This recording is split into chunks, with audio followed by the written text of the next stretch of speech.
ডেকে নেবে যেদিন আমারে তোমার প্রিয় করে নিও। হায়াতের দিন ফোরালে খাতেমায়ে ইমাম মোরে দিও। খাতেমায়ে ইমাম মোরে দিও। ও আল্লাহ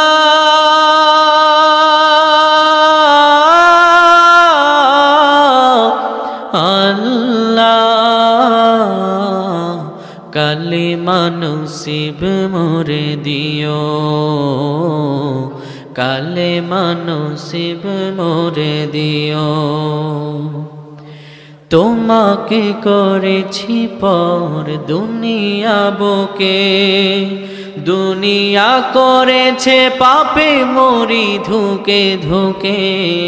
তোমাকে করেছি পর দুনিয়া বুকে, দুনিয়া করেছে পাপি মরি ধুকে ধুকে। পরিণতি হবে কি চলে গেলে দম, মালাকুল মউত আমার আসবে যখন, তখন তোমার রহমের হাত বাড়িও। কালিমা নসিব মোরে দিও। কালিমা নসিব মোরে দিও। কালিমা নসিব মোরে দিও। দুহাতে কেড়েছি হক কত মানুষের, আঘাতে করেছি কত কত যে মনের। দুহাতে কেড়েছি হক কত মানুষের, আঘাতে করেছি কত কত যে মনের। মানিনি তো তোমারে থেকেছি বিমুখ, হৃদয়ে জবাবের ভয় বুকে কাঁপে ধুক ধুক। দয়াল মাবুদ মরণে কৃপা রাখিও। কালিমা নসিব মোরে দিও। কালিমা নসিব মোরে দিও। কালিমা নসিব মোরে দিও। পর আল্লাহুম্মা আমিন। সম্মানিত ভাইরা, আল্লাহ সুবহানাহু ওয়া তাআলা পবিত্র কোরআনুল কারীমে সূরাতুল কারিয়ায় চমৎকারভাবে আমাদের সামনে কিয়ামতের একটি প্রমাণ্য বর্ণনা আল্লাহ তুলে ধরছেন। আমরা এখন আমাদের কাঙ্ক্ষিত আয়াতগুলো থেকে আলোচনা করব। আল্লাহ যেন সেই তৌফিক দান করেন। পর আল্লাহুম্মা আমিন। আল্লাহ রাব্বুল আলামিন পবিত্র কোরআনুল কারীমে সূরাতুল কারিয়ার মধ্যে আমাদেরকে জানিয়ে দেন, ও দুনিয়ার মানুষেরা শোনো, কিয়ামতের যদি কেউ একটু প্রমাণ্য বর্ণনা চায়, কিয়ামতটা কেমন হবে কেউ যদি দেখতে চায়, তবে যেন সে সূরা কারিয়া দেখে। আল্লাহ রাব্বুল আলামিন প্রথমেই বললেন আল কারিয়া। মাল কারিয়া ওয়া মা আদরাকা মাল কারিয়া। ওয়াজ করব কি ভাই? আপনাদের মাইকের অবস্থা এত খারাপ কেন? মসজিদের মাইকটা চাইতে আরো ভালো। মাইক্রোফোনও দিয়েছেন, দিবেন ভালো মাইক্রোফোন দিয়েছেন, একবারে নরমাল মাইক্রোফোন, কথাই যাচ্ছে না বলা। প্রিয় ভাইরা আমার, আমরা আলোচনায় মনোযোগ দিই। মাইক বন্ধ থাকলেও আমরা আমাদের গলার আওয়াজ দিয়ে আজকের আলোচনা শুনে যাব ইনশাআল্লাহ। আরো জোরে পড়েন ইনশাআল্লাহ। আল্লাহ রাব্বুল আলামিন বললেন আল কারিয়া, মহাপ্রলয়, বিকট আওয়াজ, ট্রাম্পিট, সাইরেন, হুইসেল, বিকট আওয়াজ। আল্লাহ সুবহানাহু ওয়া তাআলা অত্র আয়াতের মধ্যে দেখেন একটি শব্দ তিনবার ব্যবহার করছে। আল কারিয়া মহাপ্রলয়। মাল কারিয়া মহাপ্রলয় কি? ওয়ামা আদরাকা মাল কারিয়া, তুমি কি জানো মহাপ্রলয় কি? একটি শব্দ আল্লাহ কয়বার ব্যবহার করেছেন? তিনবার। এই সূরা করিয়া এখানে আমরা সবাই শুনেছি বলতে গেলে। এই সূরা করিয়া হচ্ছে একটি কমন সূরা। ইমাম সাহেবের পেছনে কত নামাজে কতবার শুনেছি, কখন যেন মনের ভুলে এই সূরা আমাদের মুখস্থ হয়ে গিয়েছে, আমরা নিজেরাও বলতে পারি না, ঠিক কিনা? আল্লাহ রাব্বুল আলামিন একটি শব্দ 3 বার বলে কি বোঝাতে চাইলেন? আল্লাহ রাব্বুল আলামিন বললেন মহাপ্রলয়, দ্বিতীয়বার আবার বললেন মহাপ্রলয় কি, তৃতীয়বার আবার তৃতীয় আয়াতে প্রশ্ন করলেন ওমা আদরাকা মাল কারিয়া, তুমি কি জানো মহাপ্রলয় কি? আল্লাহ সুবহানাহু ওয়া তাআলা এই আয়াতের মধ্য দিয়ে মক্কাবাসীদেরকে আকর্ষিত করতে চাইলেন। আল্লাহ তাআলা যখন বললেন আল কারিয়া, মানুষগুলো তখন পেছন ফিরে তাকালো, বিকট আওয়াজ কি? এরপর আল্লাহ বললেন মাল কারিয়া, বিকট আওয়াজ কি? এরপর আল্লাহ বললেন ওমা আদরাকা মাল কারিয়া, তুমি কি জানো এই বিকট আওয়াজ কি, মহাপ্রলয় কি? Allah subhanahu wa ta'ala tried to draw our attention by mention 3 times a word, that is al-Qariya. আল্লাহ আমাদেরকে মনোযোগ আকর্ষণ করার জন্য একটি শব্দ 3 বার ব্যবহার করলেন, এবং এই একটি শব্দ 3 বার ব্যবহারের মধ্যে আরেকটি হাকিকত আছে। আল-কারিয়া যে তৈরি হবে, আল-কারিয়া যে সৃষ্টি হবে, এই বিকট আওয়াজ যে সৃষ্টি হবে, এই বিকট আওয়াজকে সৃষ্টি করার জন্য আল্লাহ রাব্বুল আলামিন আকাশের উপরে একজন ফেরেশতা, নাম হচ্ছে হযরত ইসরাফিল আলাইহিস সালামকে, সে আকাশের উপরে এই বিকট আওয়াজকে সৃষ্টি করার জন্য পৃথিবীর শুরু লগ্ন থেকে বসিয়ে দিয়েছেন। সুবহানাল্লাহ। ওনার মুখের মধ্যে, ওনার 2 ঠোঁটের মাঝখানে এই শিঙ্গা, ঠিক এরকম শিঙ্গা 2 ঠোঁটের মাঝখানে লাগিয়ে তিনি আরশে আজিমের দিকে তাকিয়ে, একদম তাকিয়ে আছেন, and waiting for green signal, কখন আল্লাহর পক্ষ থেকে গ্রিন সিগন্যাল আসবে আর তিনি সেখানে ফু দিবেন। এবং ইসরাফিল আলাইহিস সালাম এই বিকট আওয়াজ, এই শিঙ্গায় ফুৎকারও দিবেন 3টা। কয়টা? জোরে বলেন কয়টা? হযরত ইসরাফিল আলাইহিস সালাম আল্লাহ রাব্বুল আলামিন যখন তাকে আদেশ করবেন যে তুমি সিংহায় ফুৎকার দাও, ঠিক তখনই তিনি সিংহার মধ্যে ফুৎকার দিবেন। আর সিংহায় ফুৎকার দেওয়ার সঙ্গে সঙ্গে যে আওয়াজটা তৈরি হবে সেটাকেই বলা হয় আল কারিয়া। আল্লাহ রাব্বুল আলামিন বলেন, মানুষ তুমি মনে করো না এই পৃথিবী তোমার জন্য চিরজীবন, এই পৃথিবী তোমার জন্য শেষ জীবন, এই পৃথিবীর পরে আরেকটি জীবন তোমার রয়েছে। আল্লাহ রাব্বুল আলামিন সেটি স্মরণ করার জন্য আমাদের সামনে এই সূরাটি একটি প্রামাণ্য বর্ণনা দেন।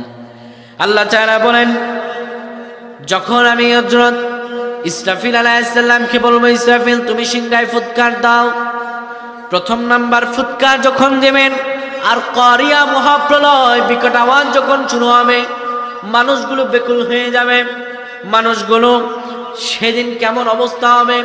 প্রথমে তিনি যখন সিংহায় ফুৎকার দেবেন, আল্লাহ রাব্বুল আলামিন বলেন ইয়াউমা ইয়াকুনুন নাসু কাল ফারাশিল মাবথুস, সেদিন মানুষগুলো বিক্ষিপ্ত পতঙ্গের ন্যায় নিক্ষিপ্ত হতে থাকবে। আল্লাহু আকবার। আপনারা কি অনুধাবন করছেন করিয়াটা কেমন? মানুষগুলো বিক্ষিপ্ত পতঙ্গের ন্যায় নিক্ষিপ্ত হবে। এটি কতটা ভয়ানক, এটি কতটা ভয়ানক একটু অনুধাবন আপনি করুন। আল্লাহ রাব্বুল আলামিন যখন অর্ডার করবেন, ইসরাফিল আলাইহিস সালাম যখন সিংহার মধ্যে ফুৎকার দেবেন, এই পৃথিবীর অবস্থা তখন এত ভয়াবহ হবে। আল্লাহ তাআলা সূরাতুল জিলজালে বলেন, ইযা জুলজিলাতিল আরদু জিলজালাহা, পৃথিবী তখন নিজস্ব কম্পনে তখন প্রকম্পিত হবে।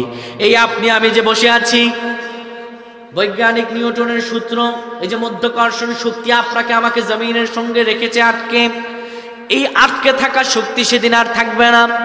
এই পৃথিবীর উপরে ঊর্ধ্বলোকে আপনি যখন উঠতে থাকবেন, যতই আপনি ঊর্ধ্বলোকে উঠবেন ততই আপনার শরীর হালকা হয়ে যাবে।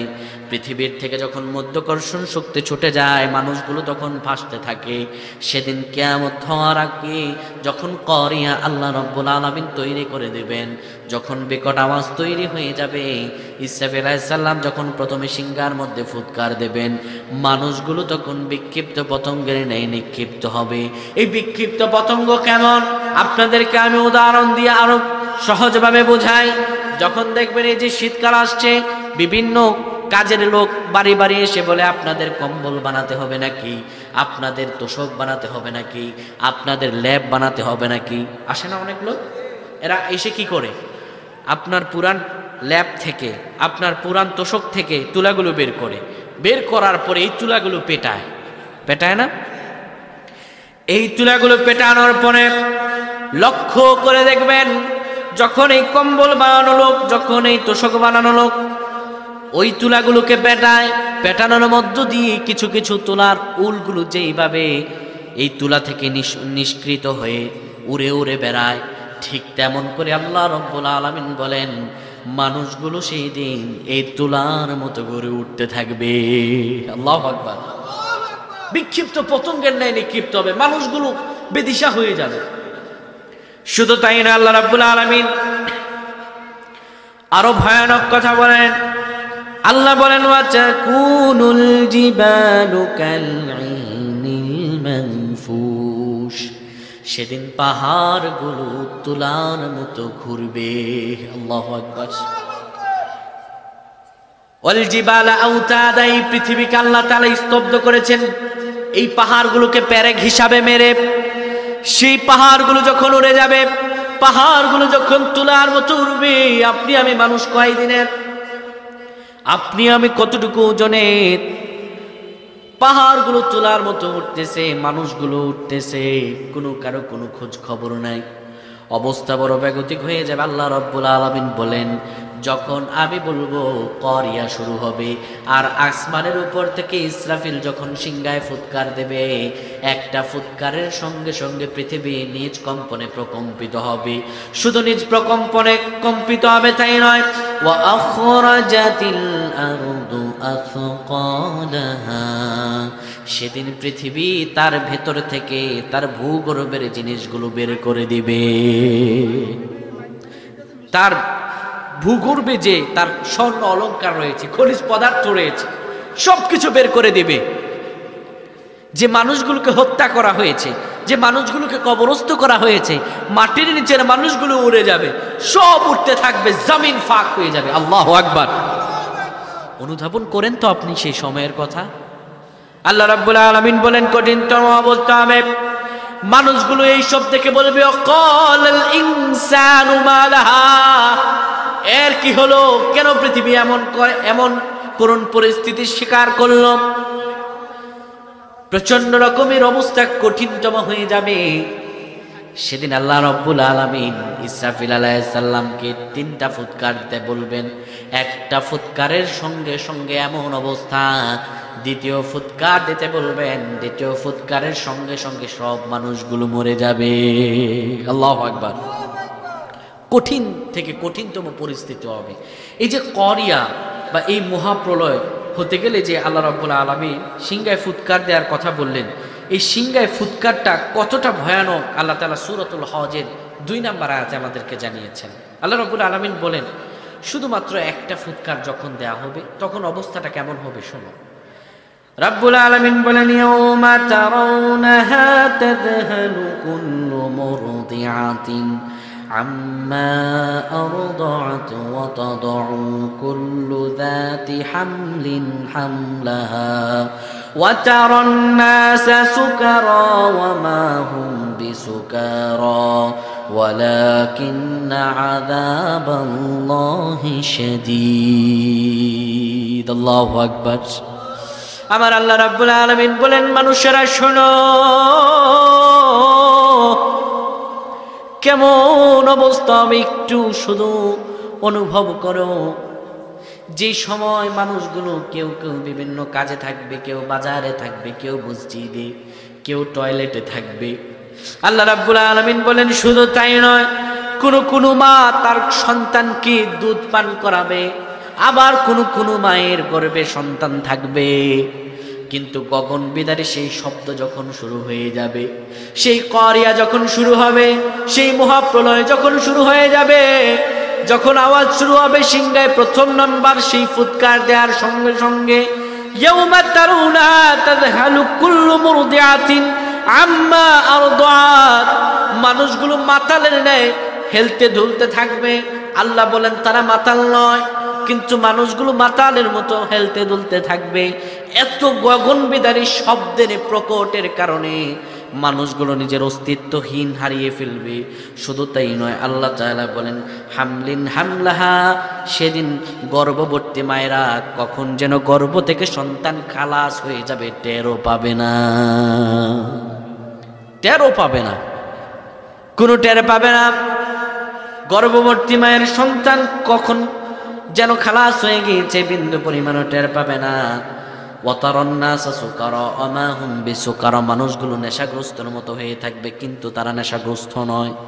এত গগনবিদারী শব্দের কারণে সেদিন মানুষগুলো কোনো কথাই বলতে পারবে না, শুধু বলবে অকালাল ইনসানু মা লাহা, কি হলো পৃথিবীর, এই তো শান্তশিষ্ট পৃথিবী, কেমন করে সব কিছু ঘটলো, কি করে হলো। আল্লাহ রাব্বুল আলামিন এবার ইসরাফিল আলাইহিস সালামকে বলবেন, ইসরাফিল রে এবার তুই 2 নাম্বার ফুৎকার দে। ইসরাফিল আলাইহিস সালাম ফুৎকার দিবেন কয়টা ফুৎকার দিবেন সর্বমোট? এই তো চাচার মনে আছে, কয়টা ফুৎকার দিবেন? এবার দিবে 2 নাম্বার। কয় নাম্বার? 2 নাম্বার। 2 নাম্বার ফুৎকার যখন দিবেন আল্লাহ রাব্বুল আলামিন ডেকে বলবেন, কোথায় মালাকুল মউত ফেরেশতা? মালাকুল মউত ফেরেশতা বলবে, আল্লাহ এই তো আমি। বলবেন এবার সব মানুষগুলোর রূহ তুমি কবজ করে ফেলবা। 2 নাম্বার ফুৎকার দিতে দেরি হবে, আর মালাকুল মউত ফেরেশতা সব মানুষগুলোর রূহগুলো সব শেষ করে ফেলবে। এবার মালাকুল মউত ফেরেশতা আল্লাহর দরবার যাবে, আল্লাহ বলবেন আখবিরনি মাইয়া বাকা, সব মানুষগুলো শেষ করছো। মালাকুল মউত ফেরেশতা বলবে, আল্লাহ একজন মানুষও জীবিত নাই, সব মানুষগুলো শেষ। এবার আল্লাহ রাব্বুল আলামিন বলবেন আখবিরনি মাইয়া বাকা, আর কে কেউ আছে নাকি?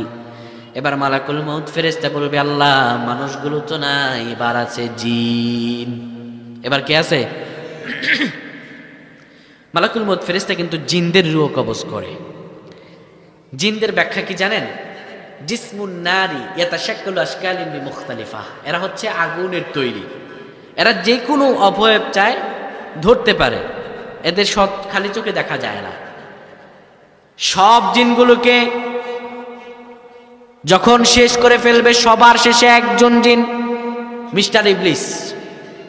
মিস্টার ইবলিসকে যত মানুষকে রূহ কবজ করেছে, যত জিনদের রূহ কবজ করেছে, এত পরিমাণে কষ্ট দেয় নাই।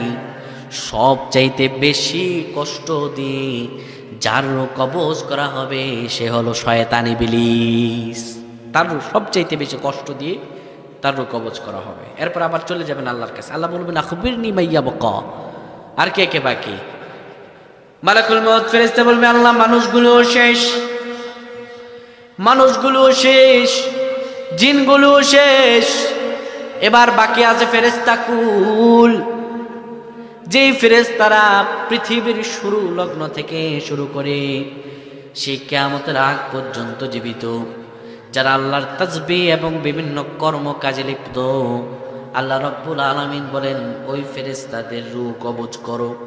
ফেরেশতাদের সংজ্ঞা হলো জিসমুন নূর, তারা হলো নূরের তৈরি। ইয়াতাশাক্কালু আশকালিন বিমুখতালিফা, যে কোনো স্রোত ধরতে পারে, যে কোনো অবয়ব ধরতে পারে, খালি চোখেও তাদেরকে দেখা যায় না। আবার তাহলে যেই কোনো স্রোত আকারে যার সঙ্গে ইচ্ছা তারা দেখা দিতে পারে। সুবহানাল্লাহ বলবেন না? আল্লাহ রাব্বুল আলামিন বলবেন সব ফেরেশতাদের রূহ কবজ করো। মালাকুল মউত ফেরেশতা সব ফেরেশতাদের রূহ কবজ করে ফেলবে। এবার আল্লাহ রাব্বুল আলামিনের কাছে আবার যাবে, আল্লাহ বলবেন আখবিরনি মাইয়া বাকা, আর কি কেউ বাকি আছে নাকি? মালাকুল মউত ফেরেশতা বলবে, আল্লাহ মানুষগুলো শেষ, জিনেরাও শেষ, ফেরেশতারাও শেষ, এখন বাকি শুধু আমি আর আমার 3 জন কলিগ। কে কে? মিকাইল, ইসরাফিল এবং জিব্রাইল। আল্লাহ রাব্বুল আলামিন এই সম্মানিত ফেরেশতাদের মধ্য দিয়ে প্রথমে যার রূহ কবজ করতে বলবেন তিনি হলেন হযরতে ইসরাফিল আলাইহিস সালাম। ইসরাফিল আলাইহিস সালামকে চিনছেন? কে? এই যে সিংহায় ফুৎকার দিছে, দিছে কয়টা? দেবে কয়টা? দেবে তিনটা, দিছে দুইটা। এই দুইটার মধ্য দিয়ে তিনি কিন্তু ওই সিংহায় ফুৎকার দেবে, এই জন্যই তাকে সৃষ্টি করা। আর তিনি ওই যে সিংহা মুখের মধ্যে নিয়ে আসমানের দিকে তাকায় আছেন। এবার আল্লাহ রাব্বুল আলামিনের নির্দেশে মালাকুল মউত ফেরেশতা এই যে মুখে লাগায় রাখছে এইভাবে তার রূহ কবজ হয়ে যাবে। আল্লাহু আকবার। তার রূহ কবজ হয়ে যাবে। এবার আল্লাহ রাব্বুল আলামিনের হুকুমে মালাকুল মউত ফেরেশতা চলে যাবে হযরত মিকাইল আলাইহিস সালামের কাছে, যিনি পৃথিবীতে খাদ্যশস্য বন্টন করতেন, যিনি পৃথিবীতে ফসলগুলো বন্টন করতেন, যিনি আকাশ থেকে বৃষ্টি বর্ষণ করার দায়িত্বে। সে মিকাইল আলাইহিস সালাম, তার রূহ কবজ হয়ে যাবে। এরপরে তিনি চলে যাবেন হযরতে জিবরাইল আলাইহিস সালামের কাছে, যে জিবরাইল আলাইহিস সালাম সব নবীগণের কাছে ওহী নিয়ে যেতেন, যে জিবরাইল আলাইহিস সালাম সম্মানিত ফেরেশতাদের একদম সর্দার। তার রূহ কবজ হয়ে যাবে। কবজ হয়ে যাওয়ার পরে এবার মালাকুল মউত ফেরেশতা আল্লাহ তাআলার সামনে যাবে। যাওয়ার পরে আল্লাহ রাব্বুল আলামিন বলবেন আখবিরনি মাইয়াবকা, আর কেউ আছে নাকি? মালাকুল মউত ফেরেশতা বলবে রব্বুল আলামিন আল্লাহ, সব মানুষ শেষ, জিন শেষ, ফেরেশতা শেষ, আমার কলিগরাও শেষ, এবার শুধু আপনি আর আমি ছাড়া আর কেউ নেই, আর কেউ নাই আল্লাহ। মালাকুল মউত ফেরেশতা ভাবছে তিনি হয়তো জীবিত থাকবেন, তিনি এটা ভেবেছেন। এবার আল্লাহ রাব্বুল আলামিন বলবেন আর কেউ নাই। মালাকুল মউত ফেরেশতা বলবে আল্লাহ নাই। এবার আল্লাহ রাব্বুল আলামিন বলবেন তুইও মর। মালাকুল মউত ফেরেশতা বলবে আল্লাহ, সবাই রে আমি মারলাম, মানুষ মারলাম, জিন মারলাম, ফেরেশতা মারলাম, আমারে মারবে কেডা? আল্লাহ রাব্বুল আলামিন বলবেন ইয়া মালাকুল মউত, তুই তোর নিজের রূহ কবজ কর। মালাকুল মউত ফেরেশতা সেই দিন আল্লাহ রাব্বুল আলামিনের কাছে চোখের পানিগুলো ছেড়ে ছেড়ে বলবে আল্লাহ, আমার রূহ আমারে কবজ করতে হবে। এটা যদি জানতাম কোনদিনও আল্লাহ এই দায়িত্বভার আমি গ্রহণ করতাম না গো মাবুদ। আমার রূহ আমি কবজ করব, কেমনে কবজ করব? সবাইরে তো আমি মারছি, আমার রূহ আবার আমি কেমনে কবজ করব? আল্লাহ বলবেন জান্নাত এবং জাহান্নামের মাঝখানে আয়। মালাকুল মউত ফেরেশতা জাহান্নাম এবং জান্নাতের মাঝখানে আসবে। জান্নাত জাহান্নামের মাঝখানে দাঁড়িয়ে আল্লাহ রাব্বুল আলামিন একটি ধমক দিবেন। সেই ধমকেশ্বরে মালাকুল মউত ফেরেশতা নিজের রূহ নিজে কবজ করতে বাধ্য হবে। সেদিন তিনি আল্লাহকে যখন প্রশ্ন করবেন, আমার আল্লাহ রাব্বুল আলামিন একটি আয়াত তেলাওয়াত করবেন। আল্লাহ রাব্বুল আলামিন সেদিন বলবেন কুল্লু নাফসিন যায়িকাতুল মাউত। ও মালাকুল মউত ফেরেশতা, প্রত্যেক প্রাণীকে মৃত্যুর স্বাদ গ্রহণ করতে হবে। প্রত্যেক আত্মাকে মৃত্যুর স্বাদ গ্রহণ করতে হবে। কেউ বেঁচে থাকতে পারবে না, তুমি বেঁচে থাকতে পারবে না, মরে যাও। মালাকুল মউত ফেরেশতা নিজের রূহ নিজে কবজ করবে। কবজ করার মধ্য দিয়ে তিনি অজ্ঞান হয়ে পড়ে যাবেন। অজ্ঞান হয়ে পড়ে যাওয়ার পরে সেদিন আল্লাহকে যদি প্রশ্ন করি, আল্লাহ মালাকুল মউত ফেরেশতাও শেষ, রাব্বুল আলামিন সবাই শেষ, মানুষ শেষ, কেউ নাই, আপনার কি হবে? প্রশ্ন করতে পারি না, মনে প্রশ্ন আসে না? আল্লাহ সে প্রশ্নের জবাব দিয়ে দেন। আল্লাহ বলেন কুল্লু মান আলাইহা ফান ওয়া ইয়াবকা ওয়াজহু রাব্বিকা যুল জালালি ওয়াল ইকরাম ফাবিআইয়ি আলাই রাব্বিকুমা তুকাদ্দিবান। আল্লাহু আকবার। আল্লাহ রাব্বুল আলামিন বলেন শোনো, কুল্লু মান আলাইহা ফান, এই পৃথিবী যখন ফান হয়ে যাবে, জমিন ভূখণ্ড সবকিছু বের করে ধ্বংস, আসমানগুলো গলে গলে পড়বে, আসমানগুলো বিদীর্ণ হয়ে পড়বে, সব মানুষগুলো শেষ, কারো কোনো কোলাহল নাই, সবগুলো শেষ। অজু রাব্বিকা যুল জালালি ওয়াল ইকরাম, পৃথিবীর ক্ষয় আছে, সব ক্ষমতাধরের ক্ষয় আছে, কিন্তু একজনের ক্ষয় নাই, তিনি কে? আরো জোরে বলেন তিনি কে? আরো জোরে বলেন তিনি কে? আমার আল্লাহ রাব্বুল আলামিন বলেন, সেদিন আমি আল্লাহ ছাড়া পৃথিবীর সব কিছু ধ্বংস হয়ে যাবে, সব শেষ হয়ে যাবে। সেদিন আল্লাহ রাব্বুল আলামিন একাই চিৎকার মেরে মেরে বলবেন, সেদিন আল্লাহ বলবেন লিল্লাহি ওয়াহিদিল কহ্হার, আমি আজকে কহ্হার হয়ে যাব, একাই আমি থাকবো। আল্লাহ সেদিন চিৎকার মেরে মরে বলবেন, কোথায় দুনিয়ার ক্ষমতাসীনেরা? সামান্যতম ক্ষমতা পেয়েছ, আর মাথা ঠিক নাই, সামান্য ক্ষমতার লোভে কতগুলো আলেমকে মানুষ কারাগারে বন্দী করেছে, সামান্য ক্ষমতার লোভে নিজের দলের চাটকদারিতা করে নিজের দলকে বাঁচিয়ে রাখতে কত মানবতাকে হত্যা করেছে। নিজের ক্ষমতা বল রাখতে গিয়ে এই দুনিয়ার মানুষেরাই আপন ভাইকেও ভাই হত্যা করে না? নিজের ক্ষমতা বল টিকিয়ে রাখতে মুফাসসিরে কোরআনদেরকে পর্যন্ত কারাগারে বন্দী করে ইনজেকশন পুশ করে করে হত্যা করেছে। নিজের ক্ষমতাকে এতই মানুষগুলো প্রিয় মনে করে, নিজের জীবনের চাইতেও প্রিয় মনে করে। আল্লাহ রাব্বুল আলামিন সেদিন চিৎকার মেরে মেরে বলবেন, কোথায় তোরা, কোথায়? আজকে আমি আল্লাহ ছাড়া আর দুনিয়ার ক্ষমতাসীনেরা কোথায়? আল্লাহ চিৎকার মেরে মেরে বলবেন। সেদিন আল্লাহ তাআলার চিৎকারে আকাশ বাতাসগুলো প্রকম্পিত হতে থাকবে। আল্লাহ রাব্বুল আলামিন এইভাবে কত বছর যে কাটাবেন সেটা ঠিক নাই, আল্লাহ ছাড়া আর কেউ জানে না, অনেক বছর হয়ে যাবে। এবার আল্লাহ রাব্বুল আলামিন যখন চিন্তা ভাবনা করবেন যে এবার আল্লাহ তাআলা কিয়ামত ঘটাবেন, সেদিন সর্বপ্রথমে যাকে রূহ প্রদান করা হবে তিনি হচ্ছেন হযরত ইসরাফিল আলাইহিস সালাম। ইসরাফিলকে চিনছেন? কে ইসরাফিলকে? সিংহায় যে ফুৎকার দিছে কয়টা? জোরে বলেন, দিছে কয়টা? বাকি রইছে কয়টা? একটা। দিছে দুইটা, বাকি একটা। এবার আল্লাহ রাব্বুল আলামিন হযরত ইসরাফিল আলাইহিস সালামকে বলবেন, ইসরাফিল রে, এবার তুই তোর শেষ ফুৎকার দিয়ে তোর চাকরি শেষ কর।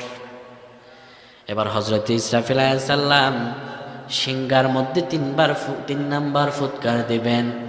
3 নাম্বার ফুৎকার দেবেন যখন, আল্লাহ রাব্বুল আলামিন সব মানুষগুলো, সব জিনগুলো, সব ফেরেশতাগুলো সবাইকে আল্লাহ রাব্বুল আলামিন জীবিত করবে। সবার আগে যার ঘুম ভাঙবে তিনি হচ্ছেন এই পৃথিবীতে সবার আগে যিনি মারা গেছেন।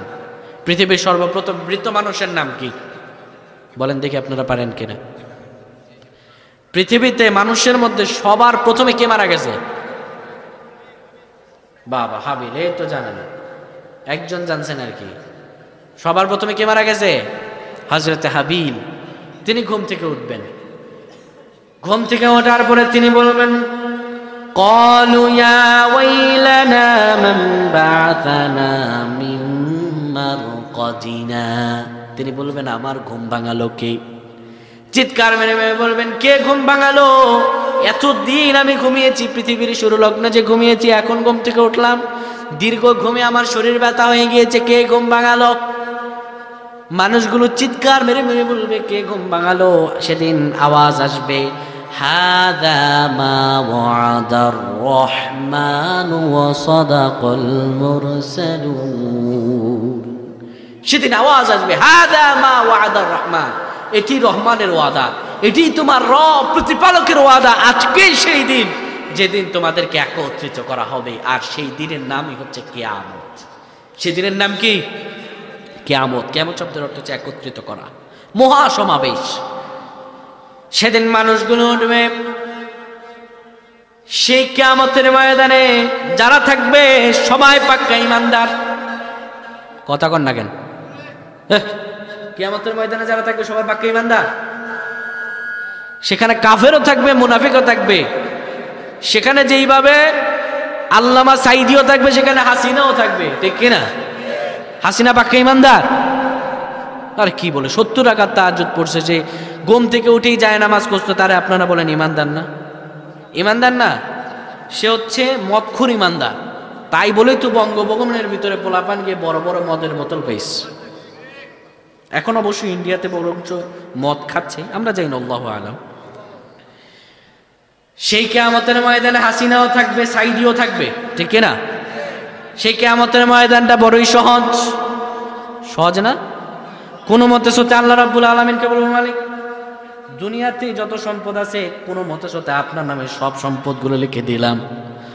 আল্লাহ একবার দুনিয়াতে পাঠান, দুনিয়াতে গিয়ে সব সম্পদগুলো মসজিদ মাদ্রাসায় দিয়ে আসবো, আর আমার ফাঁকে ফোকরে জান্নাতে একটু পাশ কেটিয়ে আমাকে একটু জান্নাতে আপনি ঢুকায়া দেন।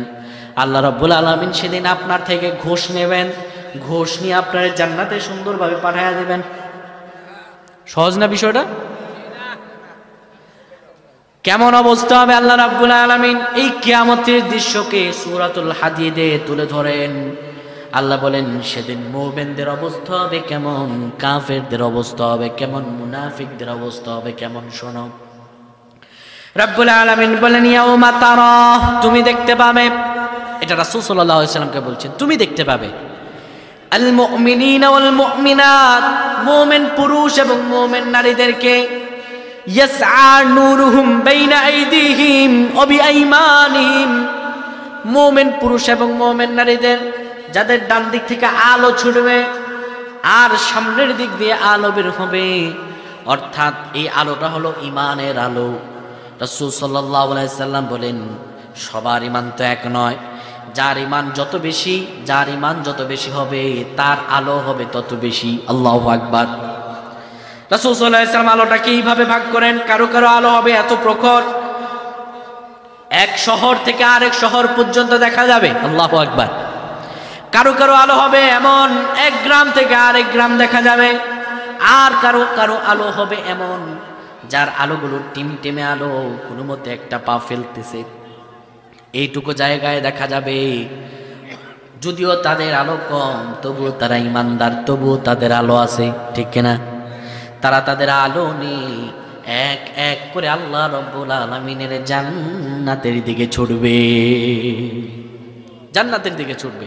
অর্থাৎ এতক্ষণ যে ঘুমাইছে, ক্ষুধা লাগছে না, এই ক্ষুধার যন্ত্রণায় তারা যখন জান্নাতের আলো পাবে, আরেকটা হাদিস রাসূল সাল্লাল্লাহু আলাইহি ওয়াসাল্লাম বলেন যে তারা কিয়ামতের মাঠ থেকে জান্নাতের সব ফলমূলগুলো দেখতে পাবে।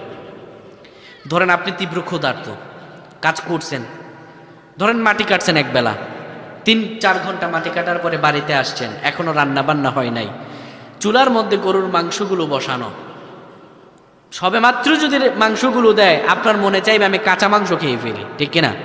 ক্ষুধার যন্ত্রণায় জান্নাতীরা তো তারা মুমিনরা অনেক ক্ষুধার্ত থাকবে, তারা জান্নাতের দিকে তাকিয়ে দেখতে পাবে, কিয়ামত থেকে জান্নাত দেখতে পাবে, যে সে জান্নাতের মধ্যে তাদেরকে এই তীব্র ক্ষুধার মধ্যে দিয়ে সেখানে কবুতরের মাংস বোনা, গরুর মাংস বোনা, কালো বোনা, কত বোনা আছে সব রেডি করা, আর সুন্দর সুন্দর নারীরা তাদেরকে আহ্বান করছে।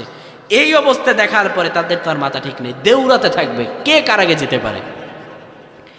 মুমিনরা যখন জান্নাতের দিকে ছুটবে, আমার আল্লাহ রাব্বুল আলামিন বলেন সেদিন আমি আল্লাহ তাআলা তাদেরকে ডেকে বলবো বুশরাকুমুল ইয়াওমা জান্নাতুন তাজরি মিন তাহতিহাল আনহার খালিদিনা ফিহা। আল্লাহ রাব্বুল আলামিন বলেন সেদিন আমি তাদেরকে আহ্বান করতে থাকবো, আমি আল্লাহ তাআলা তাদেরকে অনুপ্রেরণা দিতে থাকবো। বুশরাকুমুল ইয়াউম, আমি আল্লাহ সেদিন বলবো আজ তোমাদের জন্য সুসংবাদ, তোমরা এগিয়ে আসো জান্নাতের দিকে, তোমরা এগিয়ে আসো জান্নাতের দিকে, এই জান্নাতের দিকে তোমরা আসো। আমি আল্লাহ রাব্বুল আলামিন তোমাদেরকে শুনিয়ে দিই, তোমরা এখন এমন এক জান্নাতের দিকে প্রবেশ করছো রে বান্দা, তাজরি মিন তাহতিহাল আনহার, যে জান্নাতের তলদেশ দিয়ে নদী সমূহ প্রবাহিত হয়। আল্লাহু আকবার। এত সুন্দর জান্নাতে তোমরা প্রবেশ করবে, খালিদিনা ফিহা, সেখানে তোমরা চিরকাল অবস্থান করবে। এবার বলেন কিয়ামতের ময়দানে মানুষগুলো ওঠার পরে এবার মানুষগুলো যারা মুমিন, সেই মুমিনরা তাদের নূর নিয়ে যখন জান্নাতের দিকে ছুটছে, আল্লাহ তাআলা আহ্বান করছেন। আল্লাহ তাআলার আহ্বানে মুমিনরা দৌড়ায় দৌড়ায় যাচ্ছে। আল্লাহ তাআলা এবার যখন তাদেরকে শেষ ঘোষণা দিবেন, আল্লাহ বলবেন যালিকা হুয়াল ফাউজুল আযীম, এটাই তোমাদের জন্য মহা সাফল্য। মুমিনরা ক্ষুধার্ত, জান্নাতের খাবার সামনে, এক মুমিনরা জান্নাতের আলো, ঈমানের আলো নিয়ে জান্নাতের দিকে ছুটছে। এর চাইতে খুশির আর কিছু হতে পারে নাকি? জোরে বলেন, হতে পারে নাকি? এবার মুমিনরা যখন তাদের আলো নিয়ে আল্লাহর জান্নাতের দিকে ছুটছে, সেই কিয়ামতের ময়দানে মুনাফিকরাও থাকবে, ঠিক না? মুনাফিকরা সেদিন তাদেরকে বলবে ইয়াউমা ইয়াকুলুল মুনাফিকুনা ওয়াল মুনাফিকাতু লিল্লাযীনা আমানু যুরুনা নাকতাবিস মিন নূরিকুম। আল্লাহু আকবার। সেদিন তারা বলবে, কেননা মুনাফিকরা উঠে দেখবে তাদের আলো নাই। মুনাফিকরা উঠবে, দেখবে সামনে আলো নাই, ডান দিকে আলো নাই, বাম পাশে আলো নাই, কোথাও আলো নাই, কোনো আলো তারা দেখতে পাবে না। এবার মুনাফিকরা দেখতে পাচ্ছে ওই সামনে হারিকেনের মতো আলো, বড় বড় টর্চ লাইটের মতো আলো নিয়ে কারা যেন সামনের দিকে ছোটে, কিন্তু মুনাফিকদের কোনো আলো নাই, ডান দিকেও আলো নাই, সামনের দিকেও আলো নাই। এবার তাদের মাথা তো বড় খারাপ, মাথা নষ্ট, হায় হায় কি করব, এখানে তো কোনো আলো নাই। আল্লাহর কাছে ঘুষ দিয়েও সেদিন আলো পাওয়া যাবে? বলেন, আলো পাওয়া যাবে? সেদিন আলো পাওয়া যাবে না, কোনো আলো নাই, ডান দিকে আলো নাই, বাম দিকে আলো নাই। কিন্তু দূর দিকে তাকালে দেখা যায় কারা যেন টিমে আলো আর প্রকাণ্ড আলো নিয়ে আল্লাহ জান্নাতের দিকে ছুটছে। এবার ওই মুনাফিকেরা আসবে, আসার পরে বলবে ইয়াউমা ইয়াকুলুল মুনাফিকুনা ওয়াল মুনাফিকাত, মুনাফিক নারী এবং মুনাফিক পুরুষেরা ডেকে ডেকে বলবে, ও ঈমানদারগণ শোনো, লিল্লাযীনা আমানু যুরুনা নাকতাবিস মিন নূরিকুম, একটু দাঁড়াও, তোমরা এত দ্রুত হেঁটে যেও না, একটু সামান্য দাঁড়াও। আজকে আমাদের ডান দিকেও কোনো আলো নাই, বাম দিকেও কোনো আলো নাই, সামনেও কোনো আলো নাই, একটু তোমরা দাঁড়াও। নাকতাবিস মিন নূরিকুম, তোমাদের আলো থেকে আমাদেরকে একটু আলো দাও। কারা খুঁজছে? বলেন। মুনাফিকেরা। কাদের থেকে? ঈমানদারদের কাছ থেকে। আমাদেরকে বেশি না, সামান্য একটু আলো দাও। নাকতাবিস মিন নূরিকুম, অর্থাৎ আলোটা কেমন করে চাইবে? ধরেন মোমবাতি থেকে মোমবাতিতে যদি আলো নেয়, আলো কমে, তারা ঠিক সেইভাবে চাইবে আমরা তোমাদের আলোগুলোকে নিয়ে যাচ্ছি না, নাকতাবিস মিন নূরিকুম, একটু সামান্য একটু আলো দাও, আমাদের তো আলো নাই, আজকে তোমাদের থেকে আমাদেরকে আলো দাও। এবার মুনাফিকরা যখন মুমিনদের বলবে আমাদেরকে একটু আলো দাও, এবার মুমিনেরা মুনাফিকদেরকে বলবে কিলা রজিউ ওয়ারাকুম ফালতামিসু নূরা, আমরা তোমাদেরকে আলো দিতে পারবো না, ফিরে যাও তোমরা পেছনে, আমরা যেখান থেকে আলো নিয়ে এসেছি। এবার বুঝে থাকলে বলেন, মুমিনরা আলো নিয়ে গিয়েছে কোন জায়গা থেকে? দুনিয়া থেকে। কোন জায়গা থেকে? তারা আলো নিয়ে গিয়েছে দুনিয়া থেকে। এবার মুমিনেরা সেদিন তাদেরকে ভৎসনা দিয়ে বলবে কিলা রজিউ ওয়ারাকুম, তোমরা ফিরে যাও পেছনে, দুনিয়াতে চলে যাও। নাকতাবিস মিন নূরিকুম, আর সেখানে তোমরা গিয়ে আলোর অনুসন্ধান করো। ফালতামিসু নূরা, আলোর অনুসন্ধান করো। কিন্তু বুঝে থাকলে বলেন, কিয়ামতের ময়দানে মানুষ শত চেষ্টা করলেও এই দুনিয়াতে কি আসা যাবে? এই মুনাফিক কারা? মুনাফিক হলো দুই নীতি যাদের, সকালে বলে একটা, বিকালে বলে আরেকটা, সকালে বলে এটা, বিকালে বলে ওটা, সকালে মডেল মসজিদ নির্মাণ করে আর বিকাল বেলা আলেমদের দলে দলে কাঠগড়ায় বন্দি করে। মুনাফিক হচ্ছে তারা যাদের নাম আব্দুর রহমান, যাদের নাম মুহাম্মদ বাবুল, রাসূলুল্লাহর নামের সঙ্গে নাম মিলিয়ে রাখে, এত সুন্দর নাম, মুসলমানও দাবি করে, 5 ওয়াক্ত নামাজে প্রথম কাতারে গিয়ে দাঁড়ায়। আবার এরাই কিছুদিন আগে প্রত্যেকটা তাফসিরুল কোরআন মাহফিলে বাধা প্রদান করতো না, নিজেদেরকে পাক্কা ইমানদার বলতো, কিন্তু এদের হৃদয়ে নেফাকি, এদের হৃদয়ে নেফাকি ব্যতীত আর অন্য কিছু নাই। এক কট্টর মুনাফিক হচ্ছে প্রথম আলোর যে মালিক, নাম মোহাম্মদ, সুন্দর, একদম হচ্ছে পাক্কা ইমানদার, দেখলে আপনার মনে হবে যে কোনো মতে মনে হয় জান্নাত থেকে পালায় আসছে, এত সুন্দর ফর্সা মটকা চেহারা। কিন্তু এই প্রথম আলো সকল আলেমদের বিরুদ্ধাচারণ করে আলেমদেরকে কিভাবে জঙ্গি বানানো যায় এর সবচাইতে বড় চক্রান্ত তারা করেছেন। যতগুলো মুনাফিক এই ফ্যাসিস্টদের দল করেছে, ম্যাক্সিমাম ইসলাম এবং ইসলামী আন্দোলনের বিরুদ্ধে অগ্রাধিকার ভূমিকা পালন করেছে। এখন আবার নব্য মুনাফিক তৈরি হচ্ছে, এদের নাম ওই দিন আমার মাহফিল ছিল নীলফামারীতে। কেন বর্তমান এক দল, নাম বললাম না, এই দলীয় যারা চিন্তা ভাবনা করছে আগামীতে ক্ষমতায় যাবে, এই দলের এক নেতাকর্মী, তার নাম কেন উপরে দেয়া হলো না? আলেমের নাম কেন উপরে দেয়া হলো? আলেমের নাম উপরে দেওয়ার কারণে, তার নাম উপরে না দেওয়ার কারণে সে মাহফিলকে বানচাল করে দেওয়ার চেষ্টা করেছে। আমরা স্পষ্ট ভাষায় বলে দিতে চাই, যারা নব্য মুনাফিক হয়ে মুসলমান কথা বলে, মানে নিজেকে মুসলমান দাবি করে, ইমানদার দাবি করে, ইসলামী আন্দোলন এবং ইসলামী বিভিন্ন সংস্কৃতি প্রোগ্রামগুলোকে যারা বানচাল করতে আসবা, তোমাদের অবস্থা ওই ফ্যাসিস্টের মতো হবে, জানাজা দেওয়ার মতো লোক খুঁজে পাওয়া যাবে না। এই মুনাফিকগুলো দেখবেন নিজেদেরকে বলে সব ইসলামী দলে ইসলাম নাই, তাদের দলে নাকি ইসলাম আছে। আল্লাহ তাআলা বোঝার তৌফিক দান করুন, আল্লাহুম্মা আমিন। প্রিয় ভাইরা আমার, আজানের সময় হয়ে গিয়েছে। কিয়ামতের আলোচনা অত্যন্ত গুরুত্বপূর্ণ। এখানে আবার হচ্ছে মুনাফিকদের প্রকারভেদ ছিল, যে কিলার যে ওয়ারাআকুম ফালতামিসু নূরা, নূরের অনুসন্ধান করা, এই কথা বলার পরে তাদের অবস্থা কেমন হবে এই নিয়ে আবার বিস্তারিত আলোচনা। আসলে এই স্বল্প সময়ে কিয়ামতের এই প্রমাণ্য বর্ণনা বা এই বর্ণনা ভিত্তিক আলোচনা শেষ করা সম্ভবপর নয়। তো আবারও যদি কখনো কোনো মজলিসে দেখা হয় আমরা আলোচনার এটি ইতি টানবো। তবে আপনাদেরকে আমি জাস্ট একটা অনুরোধ করব, আপনারা কষ্ট করে সূরা হাদীদের 12 থেকে ধরে 16 নম্বর আয়াত পর্যন্ত পড়বেন, বাংলা অনুবাদ অন্তত পড়বেন। তাফসির পড়তে না পারেন, বাংলা অনুবাদ অন্তত পড়বেন। এতে আপনি জানবেন মানুষ আস্তে আস্তে কিভাবে ঈমান হারায়। এই ঈমানদারেরাই তাদেরকে ঈমান হারানোর ঘটনাগুলো, পয়েন্টগুলো একবারে ধরে ধরে ধরে ধরে বলে। তা আমরা আল্লাহ তাআলার কাছে প্রার্থনা করি রব্বুল আলামিন যেন আমাদেরকে কিয়ামতের প্রস্তুতি নেওয়ার তৌফিক দান করেন, আল্লাহুম্মা আমিন। কিয়ামতের ময়দানে যেন প্রশ্নপত্র সহজ হয়ে যায়, সেজন্য নবী সাল্লাল্লাহু আলাইহি সাল্লাম একটা দোয়া বেশি বেশি পড়তেন, সেটি হলো আল্লাহুম্মা হাসিবনি হিসাবান ইয়াসীরা। যারা পারেন প্রতিনিয়ত পড়বেন, কোনো নির্দিষ্ট সংখ্যা বা নির্দিষ্ট কোনো সময় নয়, প্রতিনিয়ত পড়বেন আল্লাহুম্মা হাসিবনি হিসাবান ইয়াসীরা। আল্লাহ যদি প্রশ্ন নেন আর আল্লাহ যদি হিসাব নিকাশ নেন, বাবারে আল্লাহর সামনে দাঁড়ানোর মতো ক্ষমতা কারো নাই। ক্ষমতা আছে। আল্লাহ যেন আমাদেরকে ইমানদার হিসাবে কিয়ামতের ময়দানে উঠান, কিয়ামতের ময়দানে আমাদেরকে ইমানদার হিসাবে ভূষিত করে জান্নাতে পদার্পণ করান। আমরা পড়ছি আল্লাহুম্মা আমিন। রাসূলুল্লাহ সাল্লাল্লাহু আলাইহি সাল্লাম বললেন, সাহাবী আমি তোমাকে দুটি উত্তম বিষয় শিক্ষা দিতে চাই, শোনো। আফদলুদ যিকির, সবচেয়ে উত্তম জিকির হলো লা ইলাহা ইল্লাল্লাহ। আফদলুদ দুআ, সবচেয়ে উত্তম দোয়া হলো আলহামদুলিল্লাহ। লা ইলাহা ইল্লাল্লাহর জিকির, এটা কতটা শক্তিশালী বা এটার প্রভাব কতটুকু। হযরত আবু হুরায়রা রাদিয়াল্লাহু তাআলা থেকে বর্ণিত হাদিস, রাসূল সাল্লাল্লাহু আলাইহি সাল্লাম বলছেন মূসা আলাইহিস সালামের একটি ঘটনা।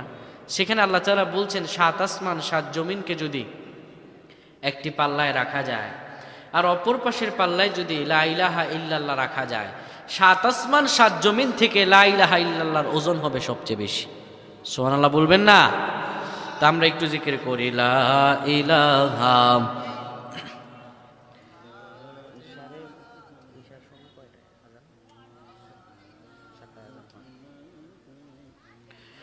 লা ইলাহা লা ইলাহা ইল্লাল্লাহ, লা ইলাহা লা ইলাহা ইল্লাল্লাহ মুহাম্মাদুর রাসূলুল্লাহ সাল্লাল্লাহু আলাইহি ওয়াসাল্লাম। সাহারপাড় পূর্বপাড়া বাইতুল আমান জামে মসজিদ ও যুব সমাজের উদ্যোগে নবম বার্ষিক তাফসীরুল কোরআন মাহফিল। আজকের মাহফিলের সম্মানিত প্রধান বক্তা কারি জুনায়েদ আল হাবিব হাফিজাহুল্লাহ ওয়া রাআ বারাকাল্লাহু ফি হায়াতি। আজকের এই দিনটি 5ই নভেম্বর, রোজ মঙ্গলবার। বরকতময় দিন শেষে অন্ধকারের চাদর যখন পৃথিবীকে ঢেকে দিয়েছে, জানান দিয়েছে রাত হয়ে গিয়েছে। শিশুরা যখন মায়ের কোলে, যুবকেরাও খেলাধুলা ছেড়ে দিয়ে আপন গৃহে অবস্থান করছে, সে একটি সময় দুনিয়াবী সব কার্যক্রম থেকে আল্লাহ তাআলা এই দিনই মাজলিসে আনলেন। আমরা পড়ছি আলহামদুলিল্লাহ। উপস্থিত ওলামায়ে কেরাম, তোলাবা ইলম, আওয়াজ যতদূর যাচ্ছে, রাস্তাঘাটে, দোকানপাটে, যেখানে বসে আছেন দিনী ভাইয়েরা এবং পর্দার অন্তরালের মা ও বোনেরা, প্রত্যেকে আমি আবারও সালাম দিচ্ছি। আসসালামু আলাইকুম ওয়া রাহমাতুল্লাহি ওয়া বারাকাতুহু। মহান রব্বে কারীমের দরবার হৃদয়ের সবটুকুন ভালোবাসা উজাড় করে কালিমাত শুকুর আদায় করছি যে রব্বুল আলামিন আমাদেরকে দুনিয়াবী সকল কার্যক্রম থেকে দূরে রেখে একটি কোরআনের মজলিসে আসার তৌফিক দিলেন। এজন্য আল্লাহ পাকের দরবারে শুকরগুজার করছি, গলা ছেড়ে পড়ছি আলহামদুলিল্লাহ। আরও শুকরিয়া ও সুজুদ আদায় করছি সেই মহান শাশ্বত রবের দরবার যে রব্বুল আলামিন আমাদেরকে কুল কায়নাতের নবী, নবীদেরও নবী, সকল নবীদের শিরোমণি হুজুরে আকরাম হযরত আহমদ মুহাম্মদ মুস্তাফা সাল্লাল্লাহু আলাইহি ওয়াসাল্লামের উম্মত হিসাবে এই পৃথিবীতে প্রেরণ করেছেন। এজন্য আবারও শুকরগুজার করি, পড়ি আলহামদুলিল্লাহ। আমরা সকলে একটু গলা ছেড়ে পড়ছি রব্বানা লাকাল হামদ হামদান কাসীরান তাইয়িবান মুবারাকান ফি। প্রশংসা করলাম কার? সব সময় প্রশংসা করব কার? বিপদে পড়লে প্রশংসা করব কার? সুখে থাকলে প্রশংসা করব কার? সর্ব অবস্থায় একজনের প্রশংসা করব, তিনি কে? প্রিয় ভাইরা আমার, আপনাদের এই এলাকায় আমি একদমই নতুন, সাহারপার এর আগে আসা হয়নি। তো মাগরিবের পর সচরাচর আলোচনা করার অভ্যাস আমার নেই। তারপর আমার শ্রদ্ধাভাজন বড় ভাই হাফেজ সালমান সাদি ভাই দাওয়াত করেছেন, আসলাম। তাই আমি ভেবেছিলাম মানুষ মনে হয় মোটামুটি হবে, কিন্তু মানুষ খুবই কম।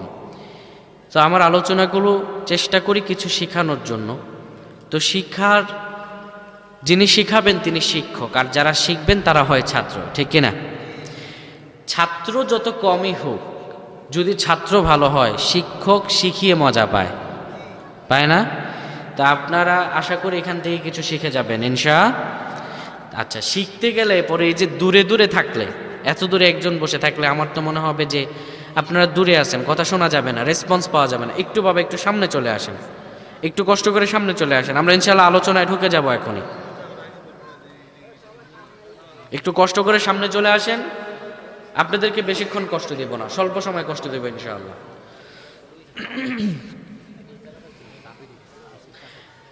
সম্মানিত ভাইয়েরা, আমি আপনাদের সামনে পবিত্র কোরআনুল কারীম সূরাতুল কারিয়াহ থেকে কিছু আয়াতে কারিমা তেলাওয়াত করেছি। পবিত্র কোরআনুল কারীমে 114টি সূরা। কয়টি সূরা? জোরে বলেন কয়টি? 114টি। 114টির মধ্যে এই সূরার ক্রমিক নম্বর হচ্ছে 101। আল্লাহ সুবহানাহু ওয়া তাআলা অত্র সূরাটি নাজিল করেছেন মক্কায়। নবীজির জীবনের দুইটি পর্ব, একটি হলো মদিনায়, আরেকটি হলো মক্কায়, ঠিক কিনা? নবীজি সাল্লাল্লাহু আলাইহি ওয়াসাল্লামের সর্বোত্তম মুজিজা হচ্ছে কোরআন। আর কোরআনের দিকে তাকালে নবীজির সিরাত থেকে নবীজির শ্রেষ্ঠত্ব পাওয়া যায়, যে আমার নবীজি যেখানে আল্লাহ কোরআন নাজিল করেছেন সেখানে। সুবহানাল্লাহ। এই পবিত্র কোরআনুল কারীমে 114টি সূরার মধ্যে 112টি সূরা যে নামকরণ করা হয়েছে তার আয়াতে কারিমার কোন একটি অংশ বিশেষ থেকে। যেমন সূরা কারিয়ার নামকরণ করা হয়েছে তার প্রথম আয়াত থেকে, আল কারিয়া। কারিয়া থেকে সূরা কারিয়ার নামকরণ করা হয়েছে। এই পবিত্র কোরআনুল কারীমে সূরা ফিলের নামকরণ করা হয়েছে আলাম তারা কাইফা ফাআলা রাব্বুকা বিআসহাবিল ফিল। ফিল থেকে ফিলের নামকরণ করা হয়েছে। 112টি সূরা আল্লাহ সুবহানাহু ওয়া তাআলা সেই সূরার আয়াতের কোন একটি অংশ থেকে নামকরণ করেছেন। কেবলমাত্র 2টি সূরার নামকরণ আল্লাহ স্পেশাল ভাবে করেছেন। সুবহানাল্লাহ পড়েন।